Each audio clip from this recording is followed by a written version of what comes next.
ማህሌት ነኝ ከፖሊስ ጣቢያ ነው የምደውልልክ።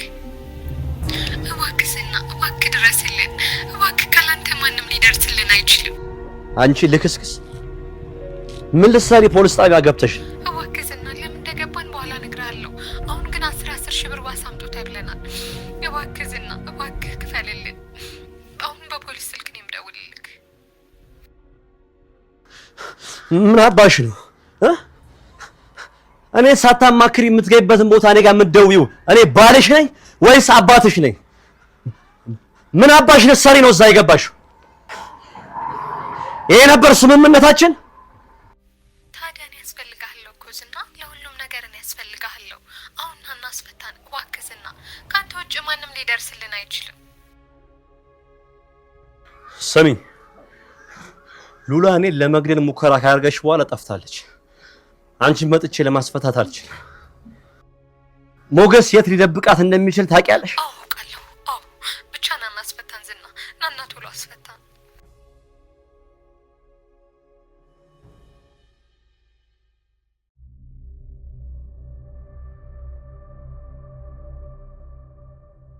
ያውሪ አንተ እንዳስመለጥካት ነው የሚያስበው። መፈለጉ አይቀርም። ይዋሽ ከዚህ በኋላ ምንም አይመጣም። ወደ ኋላ ማለት የለም። ከዚህ በኋላ ራሴን በሚገባ ነው የምጠብቀው። እንዴ ሞጌ ወንድ ወጣሽ ሽጉጥ ገዛ እንዴ? ባክሽ ከቅድስት ተቀብያት ነው። እንዴት ሰጠች? ያው ምላሴን ታውቂው አይደል? እትትታ አልኳትኝ። በቃ ብሩክ ከመምጣቱ በፊት ቀደም ይሰጥሻለሁ አልኳት። በቃ አሳመንኳት። አንበሳ እኮ ነሽ። ከምር ደግሞ ከዚህ በኋላ በዝናጅ ከገባ ሄደን ለፖሊስ ማሳወቅ አለብን። እንዴ ምንድነው ህግ ባለበት ሀገር ተሳቀን ነው እንዴ?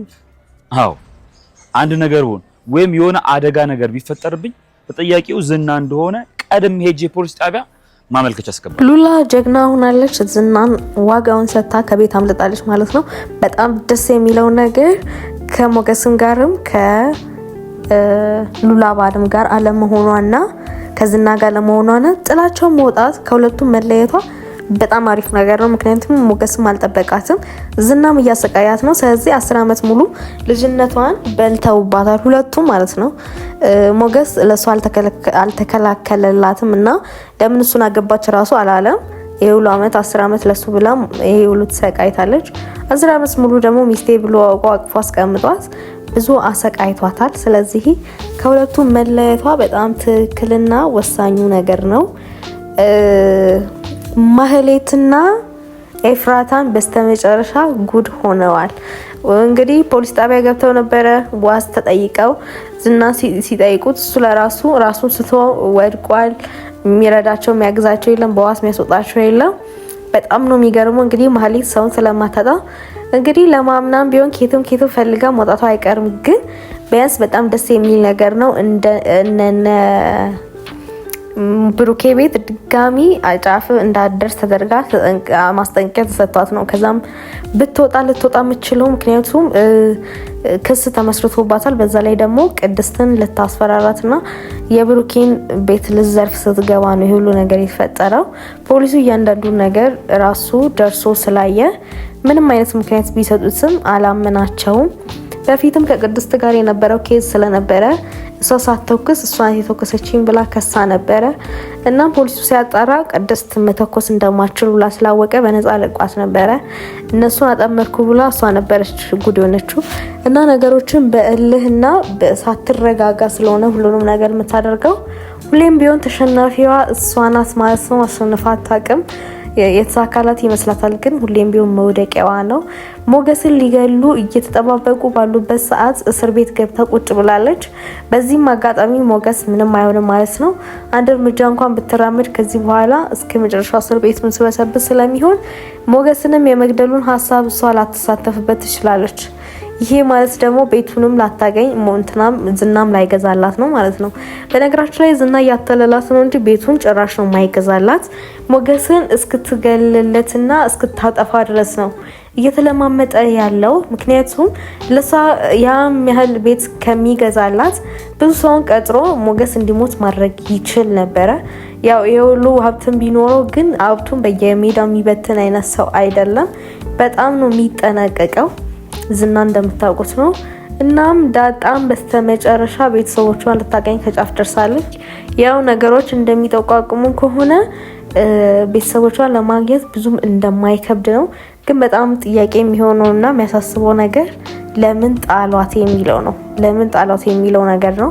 እናትየዋ በምን አይነት ሁኔታ ሆና እንደጣለች ነው። እናትየው ማን እንደሆነች ገና አልታወቀም። አባትየው ይመስለኛል የጣላት፣ ወንድ ስለሆነ አስቀምጦ ሄደው አባትየው ነውና ለምን ያ እንደተፈጠረና እናትየውም እንዲህ ሊጥላ ሲወስድ እንዴት ዝም ልትል እንደቻለች ሁሉም ነገር ውስብስብ ነው። በቀጣዮቹ ክፍል እያንዳንዱ ነገር ምሳሌም ታክማ ትመጣ ይሁን እያንዳንዱ ነገር የምናይ ይሆናል ማለት ነው። ያ እንግዲህ ምሳሌ እየታከመች ነው ያለችው። የመዳኗ እድል 70% እየተባለ ነው። ደግሞ 30%ቱ ላትድን ትችላለች የሚባለው 30% ማለት በጣም ብዙ ነው በነገራችን ላይ ላለመዳን ማለት ነው። ስለዚህ እንዴትም ሆኖ ምሳሌ ድና ታክመ ትመለሳለች ከሞገስ ጋር ማለት ነው። ተመልሰው ግን እዛ ቤት አይገቡም። እዛ ቤት ደግሞ በነበሩበት ቆይታ በጣም እግዚአብሔርን አመስግነው ድጋሚ ተመልሰን እዚህ ቤት መኖር አንችልም፣ ይሄ ቤት እኛ አይሆንም ብሎ ምሎ ነበር የወጣው ራሱ ማለት ነው። ምክንያቱም አንደኛ ቤቱን ሽጧል፣ ስቀጥል ደግሞ እዛ ቤት ተመልሶ መኖር አይፈልግም። ያሳለፋቸውን የህይወት ውጣ ውረዶችን ያስታውሰዋል ማለት ነው። ስለዚህ እዛ ቤት መኖር አይፈልግም። በዛ ላይ ደግሞ ሜላት የወሰደቻቸው እርምጃዎች መልሶ እራሷ ላይ ከፍሏል። ምክንያቱም መጥፎ ነገር ነበር ብቻ ስታደርግ የነበረው ማለት ነው። ለምሳሌም አራራችም ህፃናት ምሳሌ እንግዲህ እንደ ራሷ ልጅ ነበር ማየት የነበረባት። ደግሞ በአንድ ሰሞን በጣም የምታፈቅረውና የምትወደው በጣም ምሳሳለት የምታስብለት ሰው ነበር ብሩኬ ራሱ የሷ ባል ነበር። ወዳ ፈቅዳ ነበር ያገባችው ማለት ነው። ነገር ግን እሷ የቀረበችበት መንገድ ሌላ ነበር። ለካ በሀብት ተመክታ ለመኖር እንግዲህ ደሃ ነበረች። ያሳለፈችውን ህይወት እሷ ናች መታቀው ማለት ነው። ከዛ ህይወት ራሷን ለመቀየርና ሀብታም ለመሆን ስትል ነበር ያገባችው። ብሩኬ ግን ስለዚህ ታሪክ ምንም ያውቀው ነገር አልነበረም ማለት ነው። ክፋቷ እንግዲህ መልሶ እየከፈላት ነው ያለው ማለት ነው። አሁን ላይ በጣም ብዙ ችግሮችን እየቀመሰች ነው ያለችው። በብዙ ነገሮች ጥረት እያደረገች ብትገኝም እንኳን ሽንፈት እየገጠማት ነው ያለው ማለት ነው። ለዚህ ሁሉ እንግዲህ ሞገስ ነው ይህንን ነገር ሁሉ እያደረገብኝ ያለው፣ ሞገስ ነው እንዲሸነፍ ያደረገኝ ብላ ሞገስን ነው እንግዲህ ከብሩኬም በላይ በዚህ ሰዓት ልትበቀለውና ልትገለው የምትፈልገው። ሞገስ እንግዲህ ሽጉጥ ይዞ ራሱን ለመጠበቅ ብዙ እርምጃዎችን እየወሰደን ያለው። ዳጣም ብትሆን አሁን ላይ ቤተሰቦቿን አግኝታለች ማለት ይቻላል ማለት ነው። ከጫፍ ስለደረሰች ቤተሰቦቿን እንግዲህ የማግኘቷ እድል በጣም ሰፊ ነው። 90% ቤተሰቦቿን የማግኘቷን እድል አግኝታለች ማለት ነው። አሁን ላይ እንግዲህ ብዙ ነገሮች እየተስተካከሉ ያሉት ብሩኬም በዚህ በአንድና በሁለት ፓርት ውስጥ ይመጣሉ ማለት ነው። ከምሳሌ ጋር ታክማ እሷም ደስተኞች ሆነው ይመጣሉ። ሉላ እንግዲህ የወጣችበትን ምክንያት ብዙዎቻችን እናውቃለን። ጀግና ጫውቷታል። ወስና ነው ከዛ ቤት የወጣችው። ሌላ ነገር ቀርቶ ከዛ ቤት ትዝታ እንኳን ይዛ መውጣት አልፈለገችም። ጥቁር ሸርብ አድርጋ ነበር። እሱን እንኳን ከእጇ ሲወድቅ ረግጣ ነው ሄደችው ማለት ነው። እንግዲህ ዝና ደግሞ ወድቆ የማይወድቅ ሰው ነው። ሲከታተላት ሲሮጥ ሲያባራት ነበር። ነገር ግን ተክነፍንፎ ወድቋል ማለት ነው መንገድ ላይ። እሱ እንግዲህ ሞተ ወይስ ምን ሆነ ብላችሁ ብዙዎቻችሁ ስትጠይቁን ነበር። አይሞትም ዝና ማለት ነው፣ በህይወት ነው የሚኖረው። ሐኪም ቤትም ገብተው ያገግማል ማለት ነው፣ ወደ ነበረበት ህይወት ይመለሳል።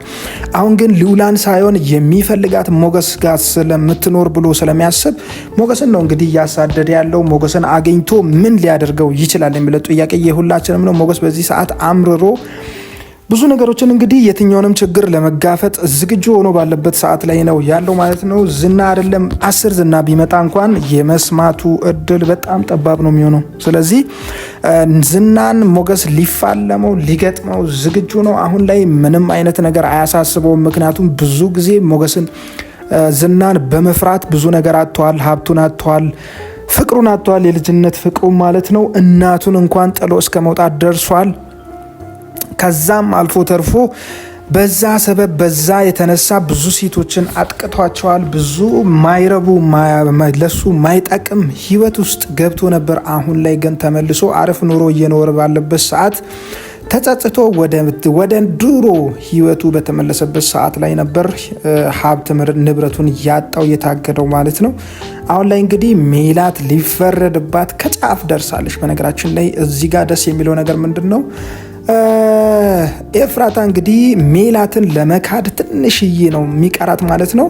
ተመልሳ በሁለተኛ ምርመራ ላይ ኤፍራታ እንግዲህ ሜላት ምን እያደረገች እንደነበር ስታረጋቸው የነበሩ ተንኮሎቿን እንደዛ አይነት ስራ ነበር ስትሰራ የነበረው ብላ እሷ በነፃ ለመለቀቅ ስትል አሳልፈ ትሰጣታለች ማለት ነው ለፖሊሱ ለመርማሪው። ኤፍራታ እንግዲህ ሜላትን አሳልፈ ትሰጣቸዋለች ማለት ነው። ሜላት ደግሞ የእጇን ታገኛለች። ኤፍራታን በነገራችን ላይ አትለቀቅም። ምክንያቱም ህግ እንግዲህ ሳይቀጣ በባዶ በነፃ አይለቅም ማለት ነው። እንግዲህ ይሄ ነገር ወዴት እየሄደ ነው የሚለው የሁላችንም ጥያቄ ነው። አሁን ላይ ፊልሙ ወደ ማለቁም እየተገባደደ ስለሆነ ኤፍራታም ከዛ ነገር አምልጠ ለመውጣት ስትል ያደረገችው ነገር ራሷንም እንግዲህ ይዟት ገደል ይገባል ማለት ነው። አሁን ላይ በጣም አሪፍ ፓርት ላይ ነው ያለ ነው። እንግዲህ ደስ የሚለው ነገር ሉላ ራሷን ማውጣቷ ከዛ ነገር ውስጥ ማምለጧ በጣም ደስ ብሎኛል እንደኔ ፐርሶናሊ ማለት ነው።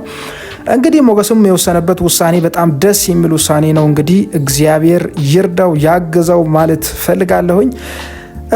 የምሳሌ ተከታታይ ድራማ ወዳጆች በጣም እንወዳችኋለን። ይሄንን ቪዲዮ እስከ መጨረሻው ስለተከታተላችሁ እናመሰግናለን። ለብዙዎች የመድረስ እድል እንዲኖረው ላይክ፣ ሼር የምትለዋን ምጫን እንዳትረሱ። ቤተሰብ ሆናችሁ ደግሞ ቀጣይ ቪዲዮ ስንለቅ ቶሎ እንዲደርሳችሁ ሰብስክራይብ በሉና ከዛ የኖቲፊኬሽን ምልክቷን መጫን አትርሱ። ጸዲና መርሲ ነበርን እስካሁን አብረናችሁ የቆየ ነው። በሌላ ቪዲዮ እስክንገናኝ ቸርን ሰንብት።